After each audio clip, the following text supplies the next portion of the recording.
سوال یہ کیا گیا کہ اگر خدا کو عقل سے پہچانا جاتا تو اتنے سارے عاقل انسان اور سائنسدان ہیں جو بالآخر عقل رکھتے ہیں، وہ کیوں خدا کا انکار کرتے ہیں یا کسی اور خدا کو خدا مانتے ہیں؟ تو دیکھیے، بہت ساری چیزیں ہیں جو عقل سے ثابت ہیں،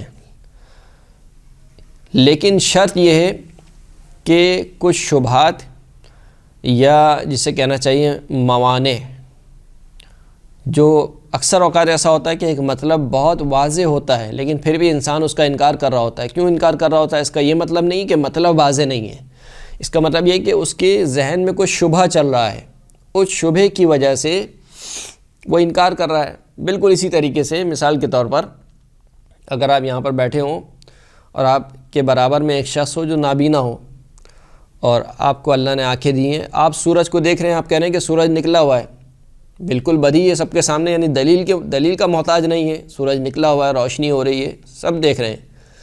لیکن آپ کے برابر والا شخص کیونکہ اندھا ہے، وہ کہے گا کہ میرے لیے دلیل سے ثابت کرو، جب تک میرے لیے دلیل سے ثابت نہیں کرو گے میں کیسے مان لوں؟ آپ کہیں کہ بھائی بدیہی ہے، سب کو نظر آ رہا ہے، واضح کہ خداوند کریم سورج موجود ہے، روشنی موجود ہے، اس کے باوجود تم انکار کر رہے ہو۔ تو وہ جو انکار کر رہا ہے اس کا یہ مطلب نہیں ہے کہ یہ مطلب بدیہی نہیں ہے یا واضح نہیں ہے یا عقل سے اس کو ثابت نہیں کیا جا سکتا، کیونکہ اس میں کوئی فالٹ ہے، کوئی معنی موجود ہے، اس وجہ سے وہ انکار کر رہا ہے، شبہ اس کے ذہن میں موجود ہے، ان شبہات کی وجہ سے وہ درک نہیں کر پا رہا ہے۔ تو یہ موانع سبب بنتے ہیں کہ انسان ایک عقلی چیز کو بھی انکار کر دیتا ہے یا بدیہی چیز کا بھی انسان انکار کر دیتا ہے۔ یہ ایک سوال کیا گیا۔ دوسرا ایک سوال یہ کیا گیا کہ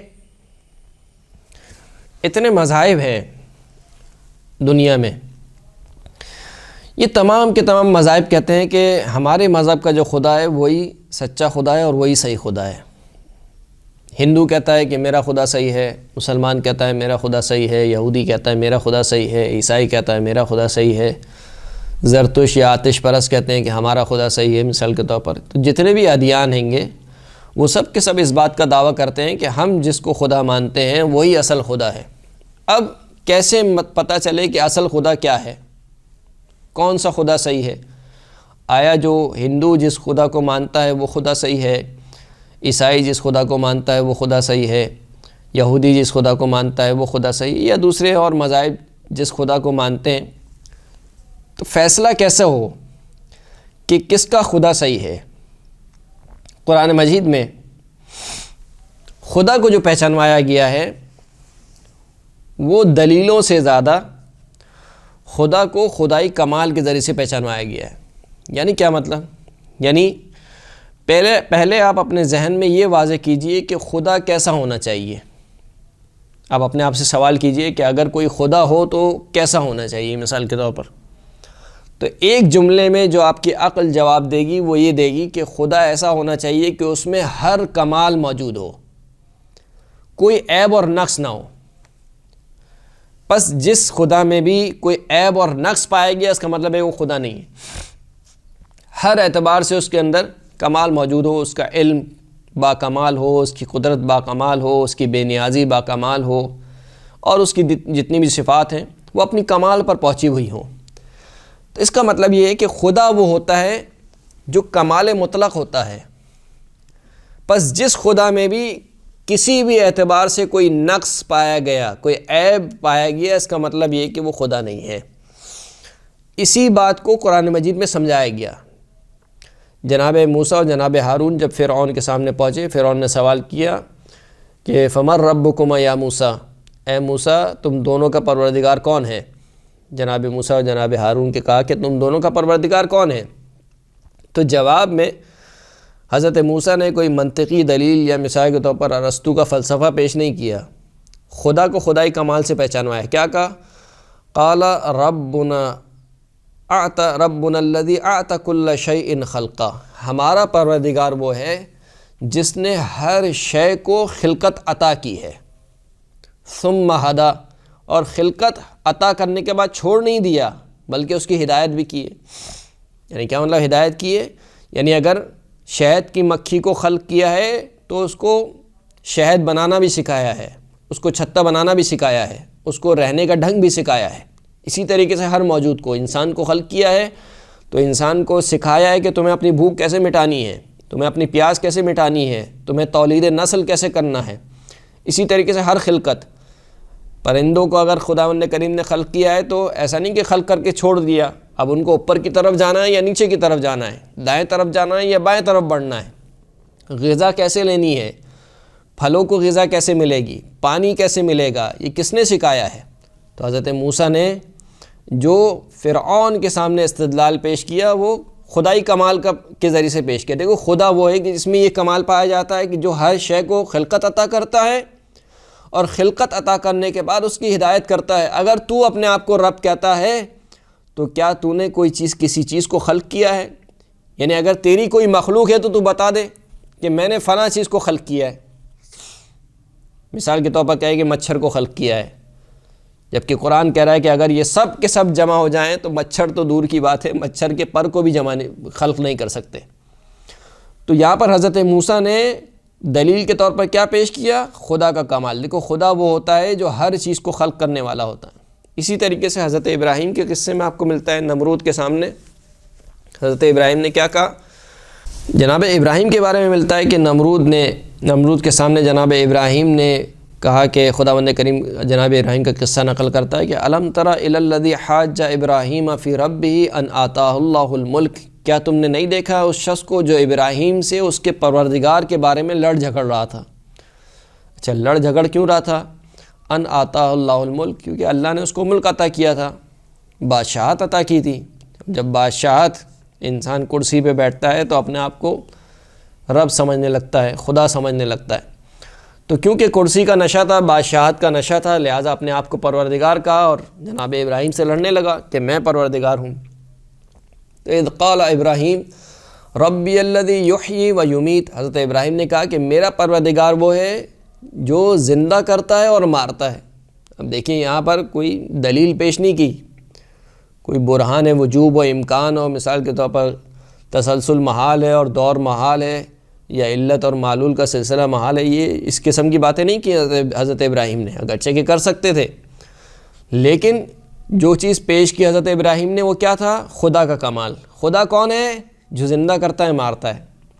اچھا، وہ بھی نمرود تھا، اتنی جلدی کیسے قانع ہو جاتا؟ تو اس نے کہا کہ انا احیی و امیت، اس میں کون سی بڑی بات ہے، میں بھی زندہ کرتا ہوں، میں بھی مارتا ہوں۔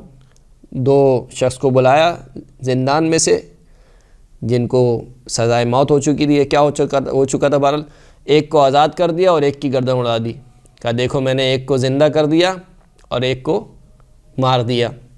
تو وہ یہ سمجھ رہا تھا کہ جس طریقے سے وہ زندہ کرنے کا مطلب اور مارنے کا مطلب سمجھ رہا ہے، گویا خدا بھی ایسی زندہ اور کرتا ہے، ایسی مارتا ہے۔ لیکن حضرت ابراہیم نے کہا وقال ابراہیم، میرا پروردگار وہ ہے کہ جو سورج کو ان اللہ یأتی بالشمس من المشرق فأتی بہا من المغرب، میرا پروردگار وہ ہے جو سورج کو مشرق سے نکالتا ہے، اگر تجھے خدائی کا اتنا گھمنڈ ہے تو سورج کو مغرب سے نکال کے دکھا۔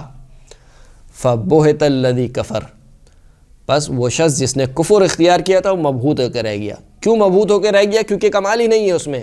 یعنی حضرت ابراہیم نے بات ختم کر دی، کہا دیکھو میں تمہیں خدا مان لوں گا لیکن شرط یہ ہے کہ خدائی کمال دکھاؤ۔ میرا پروردگار سورج کو مغرب سے نکالتا ہے، مشرق سے نکالتا ہے، تم مغرب سے نکال کے دکھا دو۔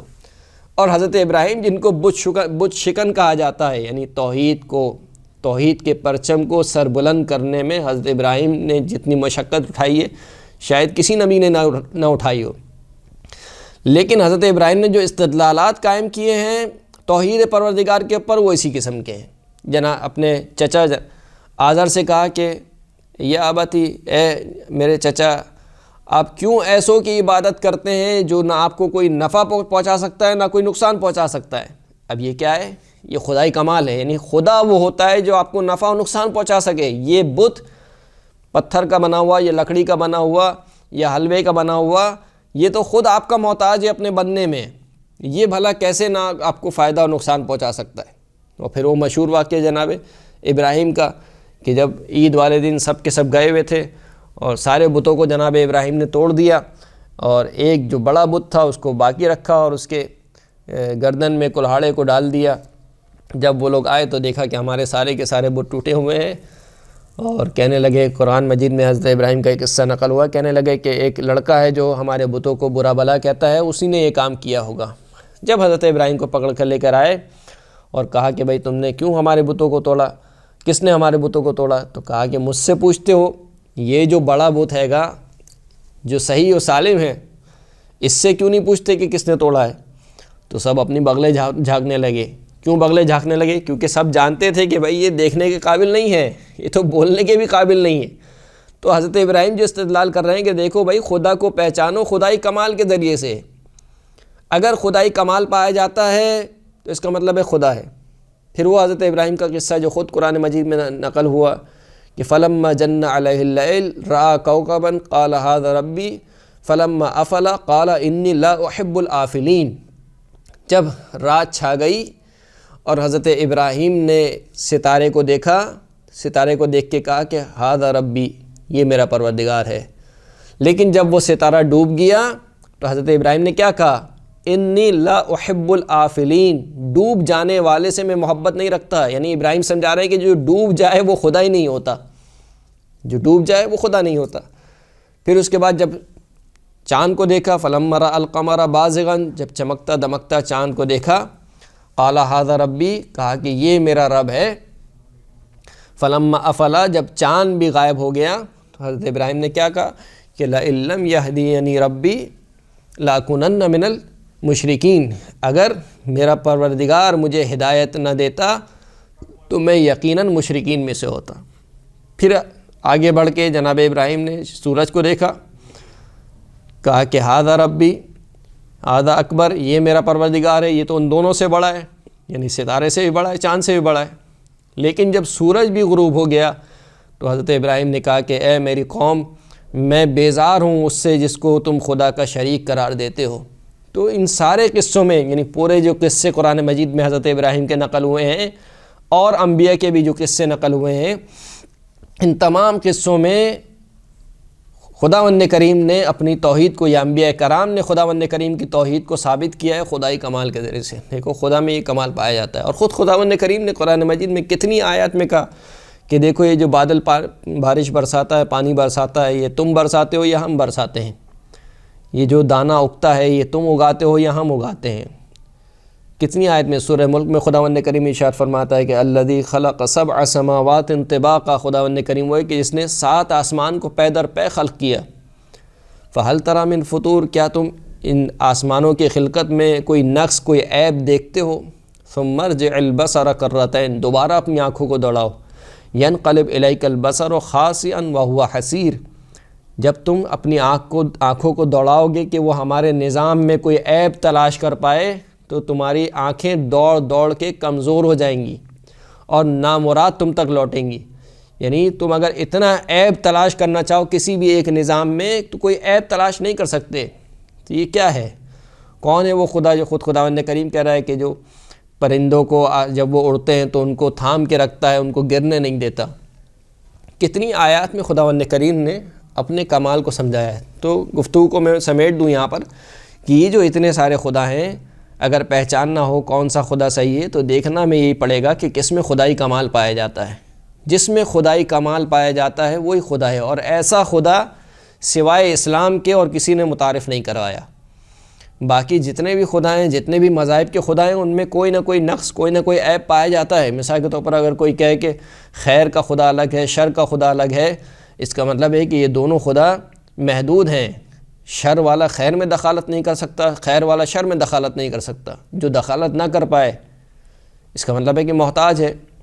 جب محتاج ہے تو اس کا مطلب ہے خدا نہیں ہے۔ یعنی تمام خداؤں میں کوئی نہ کوئی عیب اور کوئی نہ کوئی نقص پایا جاتا ہے۔ وصلی اللہ علی محمد و آلہ اجمعین۔